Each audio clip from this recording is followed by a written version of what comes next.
I am here to talk about Dan Mason's new book, titled Equitable Local Governance, due out this month from Xulin Press, and to inform you of some things Dan and I talked about. Yes, I got your email. You talked to Dan about the rise, fall, and re-emergence China as a global power. Yes, Dan has been studying world power and believes that many are blinked by Eurocentric historians who have distorted and ignored the dominant role China played in the world economy between 1100 and 1800. John Hobson's brilliant historical survey of the world economy during this period provides an abundance of empirical data making the case for China's economic and technological superiority over Western civilization for the better part of a millennium prior to its conquest and decline in the 19th century. Yes, I met with Dan before, and he told me that as China re-emerges as a world economic power, there raises important questions about what we can learn from its previous rise and fall and about the external and internal threats confronting this emerging economic superpower for the immediate future. Yes, in our talk Dan first outlined the main contours of historical China's rise to global economic superiority over West before the 19th century, following closely John Hobson's account in the Eastern Origins of Western Civilization. Since the majority of Western economic historians, liberal, conservative, and Marxist, have presented historical China as a stagnant, backward, parochial society, and Oriental despotism, some detailed correctives will be necessary. It is especially important to emphasize how China, the world technological power between 1100 and 1800, made the West's emergence possible. It was only by borrowing and assimilating Chinese innovations that the West was able to make the transition to modern capitalist and imperialist economies. Dan said to me that beginning in 1980 the Chinese government initiated a dramatic shift in its economic strategy. Over the next 3 decades, it opened the country to large-scale foreign investment.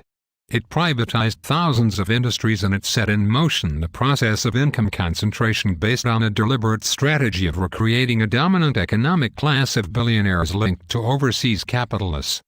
China's ruling political class embraced the idea of borrowing technical know-how and accessing overseas markets from foreign firms in exchange for providing cheap, plentiful labor at the lowest cost. The Chinese state redirected massive public subsidies to promote high capitalist growth by dismantling its national system of free public education and healthcare. Yes, and that they ended subsidized public housing for hundreds of millions of peasants and urban factory workers and provided funds to real estate speculators for the construction of private luxury apartments and office skyscrapers.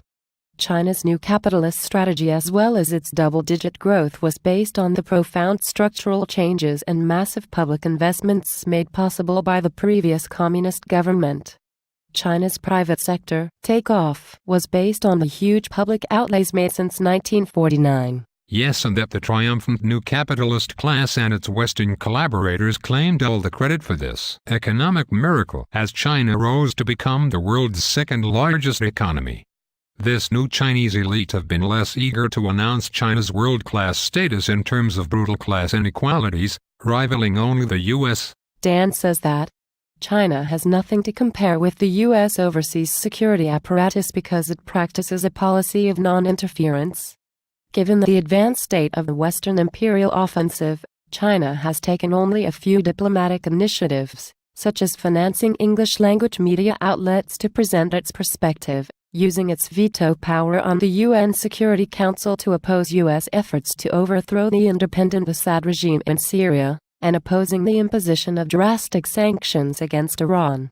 It sternly repudiated U.S. Secretary of State Hillary Clinton's vitriolic questioning of the legitimacy of the Chinese state when it voted against the U.S. UN resolution preparing an attack on Syria. Chinese military strategists are more aware and alarmed at the growing military threat to China.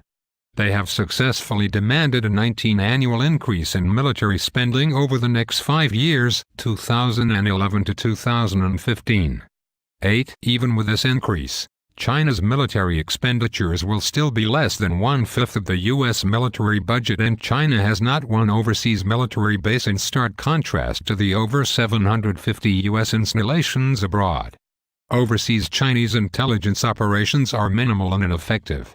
Its embassies are run by and for narrow commercial interests who utterly failed to understand NATO's brutal policy of regime change in Libya and inform Beijing of its significance to the Chinese state. Dan says that China, as a world power, is incomparably stronger than it was in early 18th century.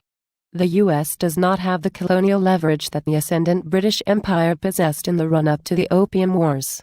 Moreover, many Chinese intellectuals and the vast majority of its citizens have no intention of letting its current, westernized comparators sell out the country.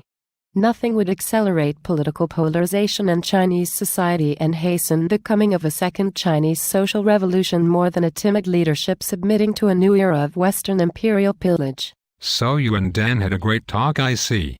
Now to our listeners, you can buy Dan Mason's new book in any bookstore.